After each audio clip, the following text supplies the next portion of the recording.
and welcome to assignment 14 of Block 2 Evolve Artist oil painting program. So in this one, I am painting an origami dog with a ball, and I thought that was pretty appropriate because that ball literally does belong to my dog. So origami dog it is. And I decided to do this one. I have a stack of note cards underneath, partially to prop up that ball so that the dog there's a little bit of an angle to the dog. It looks like he's resting on the ball, but also to fulfill my personal guidelines requirement that I set for myself, which is that I want to have at least something boxy in every painting and something paper art related. So we've got the origami dog, which satisfies the paper art requirement, and then we have the note cards, which they're not a box, but they form a rectangular geometric shape. So there's that. Those two self-decided requirements have been satisfied. And the balls are just easier in general to paint. But the nice thing about this ball is it has this interesting stripe design on it, so I can turn it around in different ways to get different effects on the stripe. Anyway, so I also decided to do an origami dog because at one point I was thinking of maybe practicing painting origami animals in particular. I was inspired at first by seeing somebody do paper cranes in the Evolve Artists advertising material on their website. And I was like, wait a second, what about doing more than paper cranes? You can do paper dogs, you can do paper squirrels, you can do paper birds that are not cranes, like swans and canaries and all kinds of things. And I really like animals. So actually, even before I saw that, I was thinking I really would like to learn how to paint stuffed animals. But the problem is that's advanced stuff. You have to learn how to paint fur, and I'm nowhere near that level yet.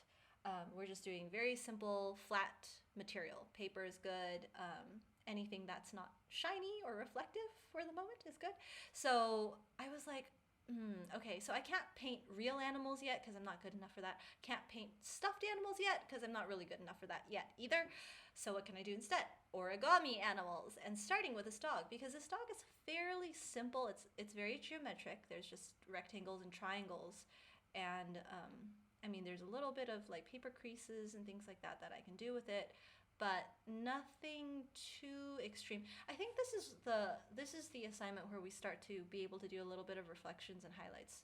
So that's another reason that this was a good time to introduce the paper dog, because then I can introduce some of the creases. Like when I was folding this dog out of construction paper, my fingers leave a lot of folds and dents and marks in the paper, and that texture, like bringing out that texture, is what makes the dog look like it's made out of paper. Like right now it's just a flat shadow shape, and I'm working on doing some of the gradients for the ball.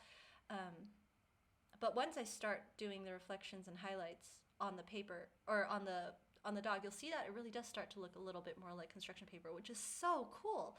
That's one of the things that you learn when you're doing art, is that all these tiny little details, they matter. They can change the entire character of the piece.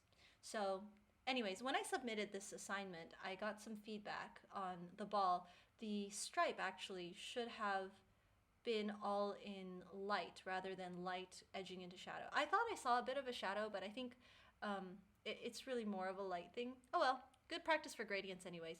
But now I'm starting to see I'm blending the dog, the crease in the back, and then just adding those, like darkening parts of the shadows and lightening some of the things that could be lightened, and that just really brings out the paperness of this animal. So yeah, origami dog, not very difficult to make, not super difficult to paint either, but I think it's a good first foray into origami animals. You know, origami animals are really interesting. Before I started going into deciding what animals to make, to look up the origami and create for these paintings, I actually read a few books on origami just out of curiosity, watched some YouTube videos on the history of origami, and it's so fascinating. Like origami, obviously, it means folding paper, I think. It's a Japanese term. And it was invented many hundreds of years ago. I think it may have had something to do with like Japanese temple ceremonies or something like that, or maybe not. I don't remember all the details now. But what I do remember is that they can use origami in physics in like space, for example. I think the newest telescope that replaced the Hubble telescope, is it called the Bell telescope or something?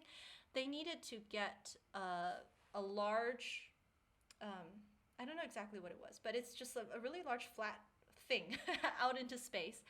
Um, but the rocket is small, and so how do you take a really big thing, something with a lot of surface area, and put it inside a really tiny container? Well, you use origami principles. So obviously they're not folding paper here, but they're folding giant panels, and they use origami folds to tighten all of these materials so that it would fit inside the rocket, so that they could shoot it into space, and then once it's out in space they can take it out and unfold it. And now the new telescope has a much larger surface area than the old telescope and can see a lot farther into space. So it's so interesting how art can have practical, scientific, technological applications. And that's one of the things that I find so fun and fascinating about art, reading about it, the history of all the different kinds, not just painting art, but paper art as well. And that's one of the things that I really like about origami, and I'm going to keep painting origami. So that's it. That's the dog with his ball on some note cards, and you can see the dog in the background. And hope you enjoyed that. I will see you guys in the next video, and in the meantime, don't forget to enjoy and create beautiful things.